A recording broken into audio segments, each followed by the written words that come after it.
Broadcasting live from the Business Radio X studios in Houston, Texas.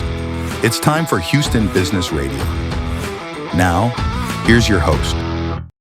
Hello, Houston. Trisha Stetzel here, bringing you another episode of Houston Business Radio. It is my pleasure, and I am so excited to have this amazing guest on with us today, Porscha Jackson, the Business Development Manager for City of Houston Office of Business Opportunity. She is a powerhouse in Houston's small business ecosystem. And as the Business Development Manager at the City of Houston Office of Business Opportunity, which we're going to call OBO, we'll talk about that later. She's not just managing the programs, she's the secret sauce for small businesses hungry for success. Besides that, she's also an author, and she's written 2 books, Pursuing Legacy and It's Me, Not You. With a heart for the underdog, she's not just a professional rock star, but a community champion fighting for inclusivity and brighter futures. Porscha, welcome to the show. Thank you. Thanks for having me. Glad to be here.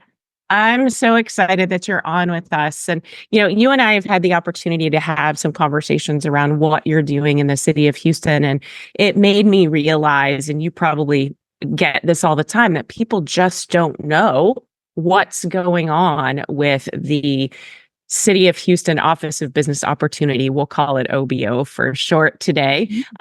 So why don't we start there? I'd love, if I missed anything, Porscha, about you, I'd love for you to add that. And then let's jump into what in the world is the OBO and how might we be able to utilize it or get the word out about it? Absolutely. So OBO is what I tell people. We are the advocate for small businesses on behalf of the city of Houston. We're one of the 22 departments at the city of Houston, and we are charged with advocating for small businesses, especially those businesses that have been historically marginalized and that are owned and operated by historically marginalized individuals. So what that means is that we're about, I would say, maybe between 35 and 40 people in our office. So we're a small but mighty office. We do certifications that are used widely by other government agencies, as well as we have our OBO Solutions Center for folks who say, hey, I need mentorship or I want to start my business. What do we ask for? Where do we go for permits? What's going on? As far as business, we can provide the solution to you.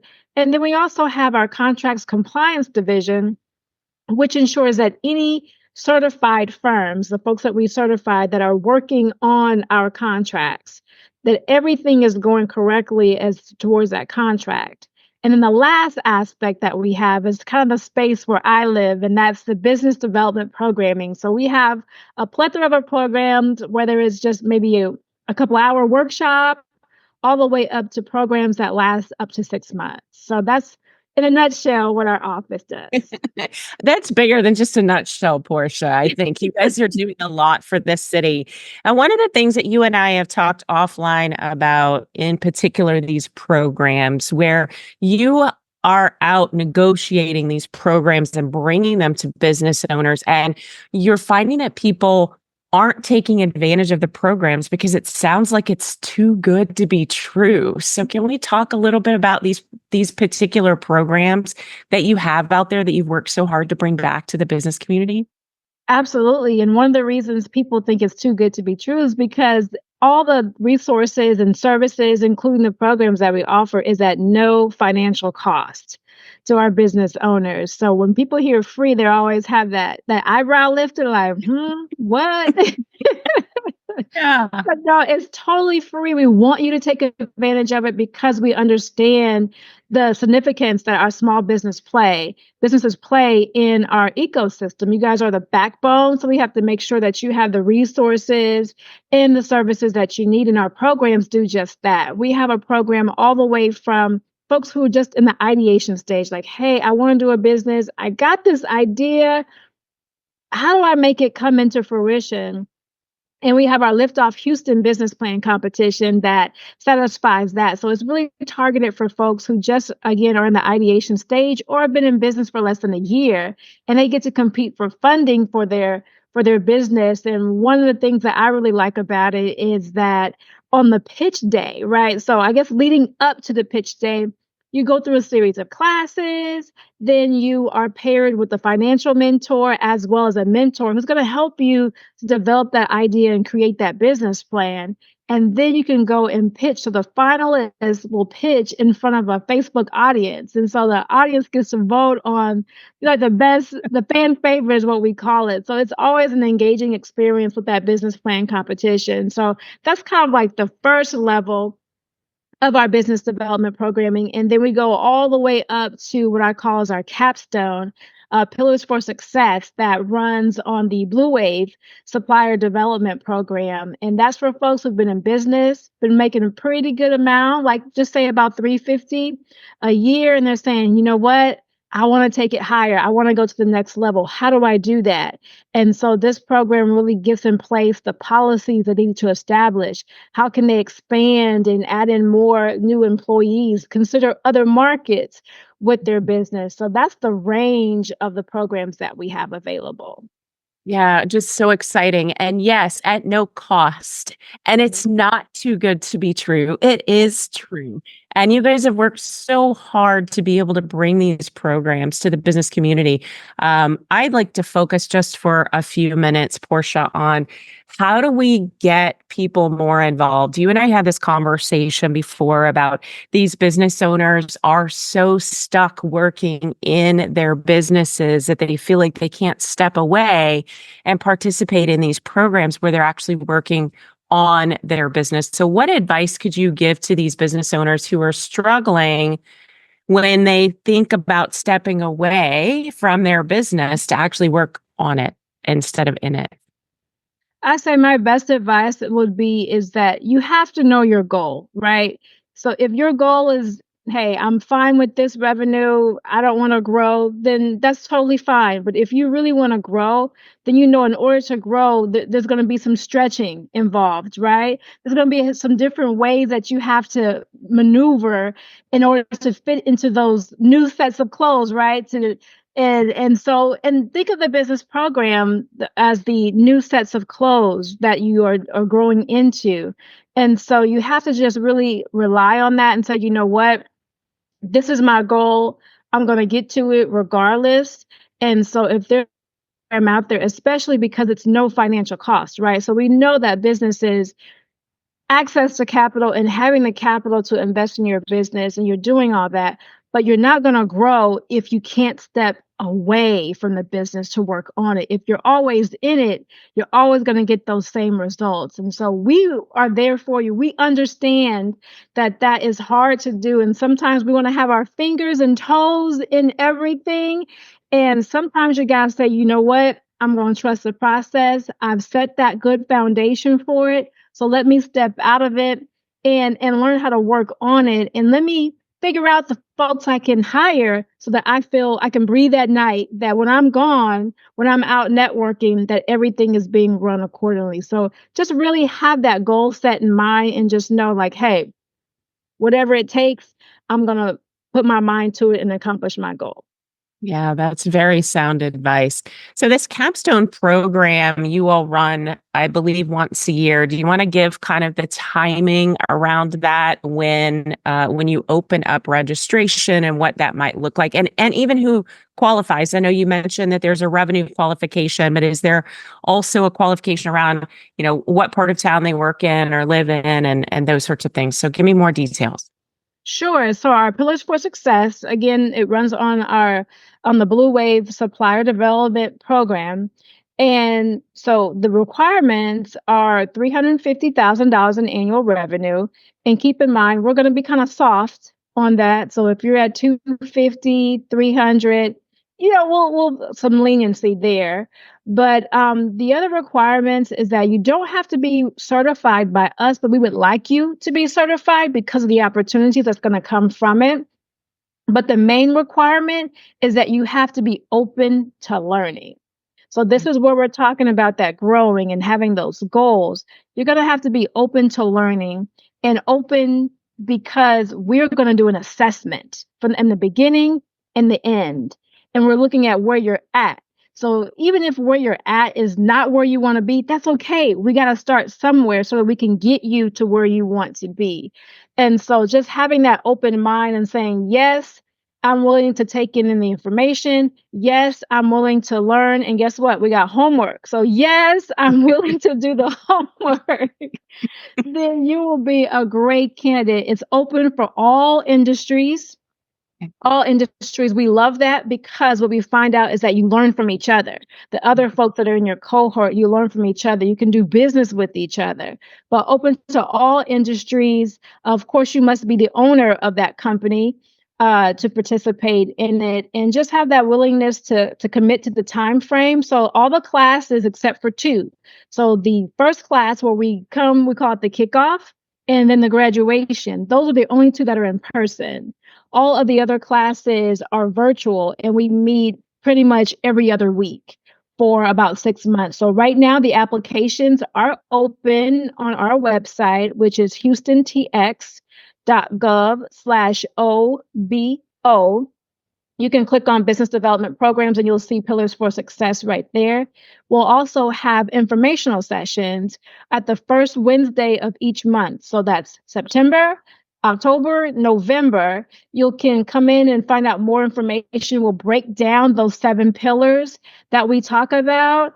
And so you can kind of get more information, ask questions, and see if this really is the right fit for you. And so the program will start January 25th. Of 2025, and we'll complete it by June of 2025. Okay, that's amazing. And listen, all of you out there have thought at one point or another, gosh, I wish I had some help with, and you fill in the blank. This is your opportunity to take advantage of the hard work that Porscha and her team have put into bringing these types of resources and programs to you specifically as a business owner to help you learn how to scale. If we're the only person working in our business, then we're only going to be able to get so big in our businesses. So in order to be scalable, we've got to be able to step away and focus on working on it at least some of the time, which is what Porscha is offering. Her and her team are offering through this program. You did say something about certification. So tell me, can you give me a quick overview of what that certification is and what it will get the business owner? Sure. So we are the certifying agency for the city of Houston, which means we certify folks in 6 different areas as minority business owned, woman owned, small business, persons with disabilities, airport concessions, disadvantaged business enterprise, as well as disadvantaged business enterprise. And we can also get you certified for the hub, which is historically underutilized business certification. And that's typically used for when you want to work on state contracts. So my ongoing joke that I like, but I don't know if anybody else laughs at it, but it's 6 in a possible. So if you play spades, you know exactly what I'm talking about. So those are the certifications that we have. And those certifications open the door for you to participate on these larger contracts. And so to put it in perspective, the city of Houston, keep in mind that our spend is over $2 billion a year, right? So when we're talking about contracts, and honestly, I was just counseling somebody today, and we were looking at security contracts. And there was a security contract out there for $86 million. So if you're a small business, $86 million contract might not be there yet for you, right? Because you're just starting off and you're gaining that. But the entryway towards that 86 million is to work as a subcontractor for that $86 million contract. And to do that, the certification helps you to do that. So that $86 million contract had a 25% MWBE goal, minority woman-owned business enterprise goal, which means saying whoever has this 86 million has to subcontract 25% to a minority woman-owned firm. And that's your gateway into working on these large contracts, a great way to build the capacity of your business so that one day you will have the 86 million and then you'll be subcontracting it out because you have built that capacity and grown your business. So that's where that certification comes into play.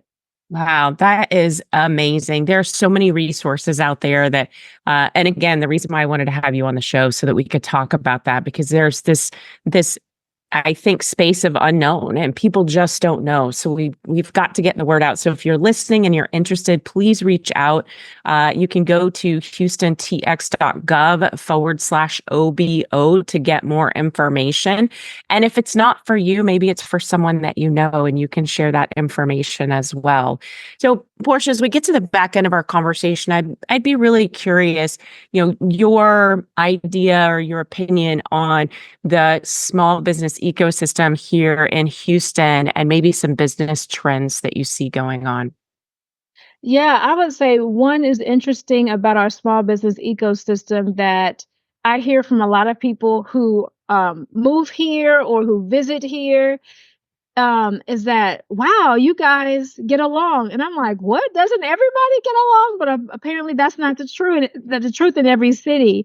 And so our small business ecosystem is really a tight connection. We see each other at various different events.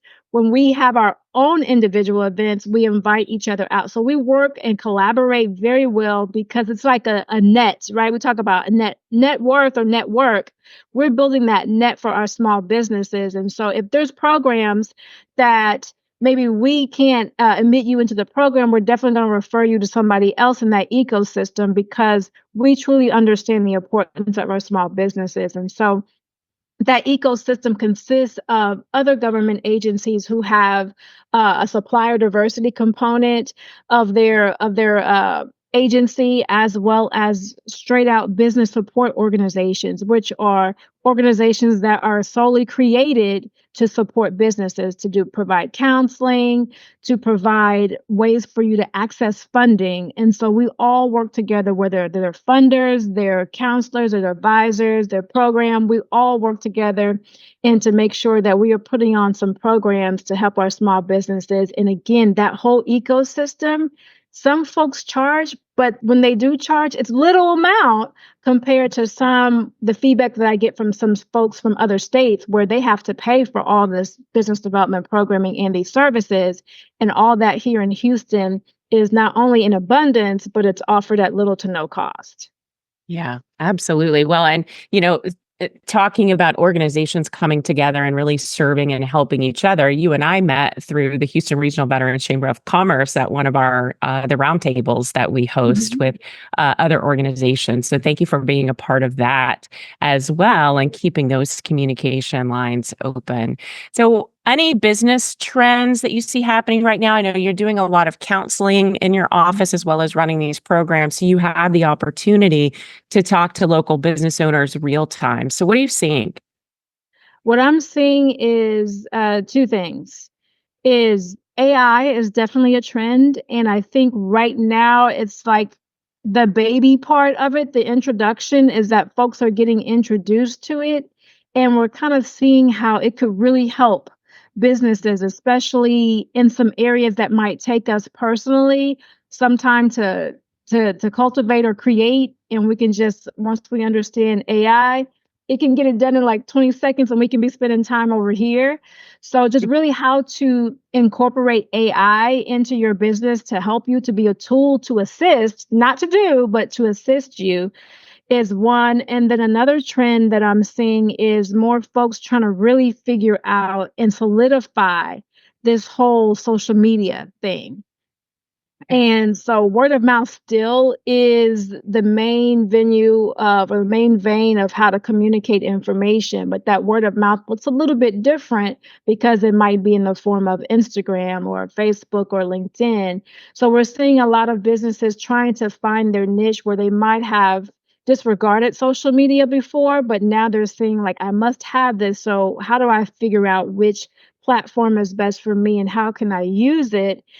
To do it, but also realizing that sometimes it's almost a full-time job. So how can I find someone to do this for me, even if I don't get it? And that really kind of touches back to what we talked about earlier of working on the business instead of working in it. And there's so many ways that if you're working in the business, you're not going to have time to keep up with that social media, but there are folks that you can hire. So again, releasing some of that control that you pretty much have to do, to make sure that your business is surviving, because that website is going to be like your brick and mortar. And then your social media accounts are, the things that go out and blast out and keep folks engaged in knowing about your business, even on the contract level. Because think about it, if you're thinking about doing contracts with government agencies, one of the ways they might figure out, okay, we have these folks who are bidding on something.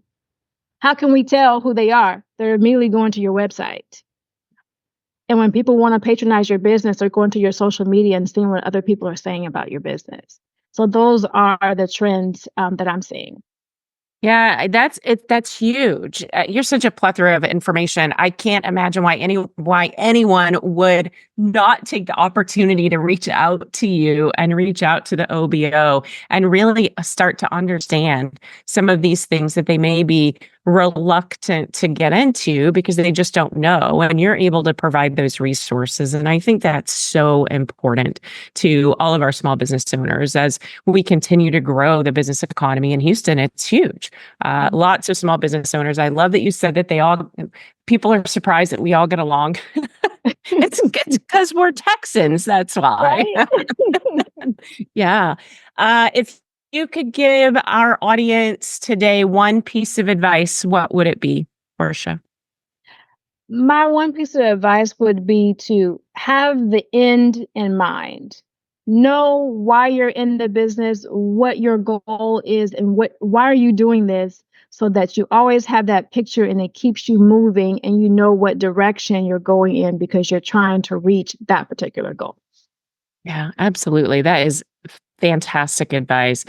Dr. Jackson, thank you so much for being with me today. I've really enjoyed our conversation. I look forward to having more conversations, maybe about your books next time. We can spend some time there. That would be a ton of fun. And it was a pleasure having you on today. And thank you again. I appreciate your time. Yes, thanks for having me. It's been great. That's all the time we have for today's show. Join us next time for another exciting episode of Houston Business Radio. Until then, stay tuned, stay inspired, and keep thriving in the Houston business community.